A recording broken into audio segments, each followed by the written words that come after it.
Yesterday was the 55th anniversary of Bloody Sunday in Selma, Alabama. The Brown Chapel AME Church is where a lot of candidates went. Reverend Al Sharpton was there. Reverend Jesse Jackson was there. It was a big deal in Selma, Alabama. Obviously, it should be a big deal all around the country. So you had presidential candidates there, right? At Brown Chapel AME. And they each got a chance to speak, those who came, and Mike Bloomberg was one of them. But during Mike Bloomberg's address to the congregation there, on the 55th anniversary of Bloody Sunday, right there in Selma, you had a little more than a dozen congregants stand up during Bloomberg's speech and literally turn their backs to him. They didn't say a word. They were not disrespectful in any way. They were not disruptive. But they stood up and showed their backs to him to let him know that they don't care what he has to say, that they're not going to let some guy like Stop and Frisk Mike Bloomberg come into their city on this day and try to hoodwink them into voting for him. That's what they were saying by saying nothing at all. And that's what all of these hardcore Bloomberg supporters need to understand. Yeah, he's gotten some endorsements from some wonderful members of the African American community and African American organizations. He has also given a ton of money to damn near all of them who have come out and endorsed him. These people in this church yesterday, they weren't bought. They weren't paid for.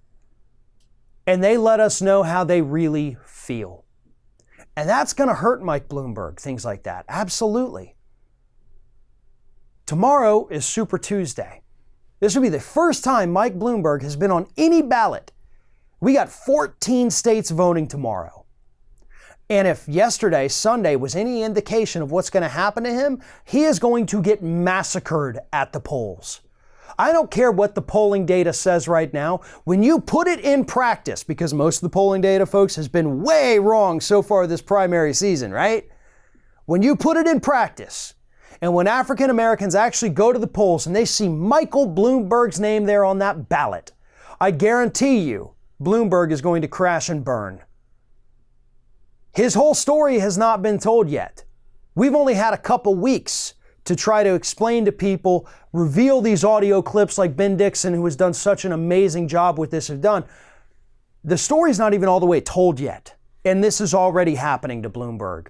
So imagine what's going to happen if this guy somehow secures the nomination. What's going to happen to the Democratic Party by July?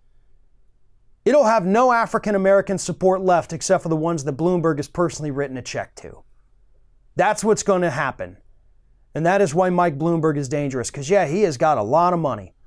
Mike Bloomberg, I did the math this weekend. Mike Bloomberg has enough money to give every single American citizen $100 and then still have $30 billion in the bank, folks.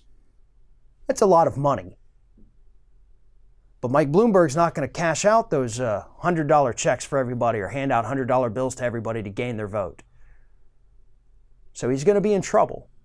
And hopefully, Super Tuesday exposes just how much trouble he's in. So maybe some of these people who are taking all this Bloomberg money will finally look at themselves in the mirror and say, you know what? The money ain't worth it. I'm done with this guy. Thanks for watching, everyone. And well, here comes the awkward part at the end of the video where I ask you to like, comment, and share, and subscribe for more content from Ring of Fire. Also, you should consider becoming a member for some exclusive content and perks, including early access videos and exclusive videos.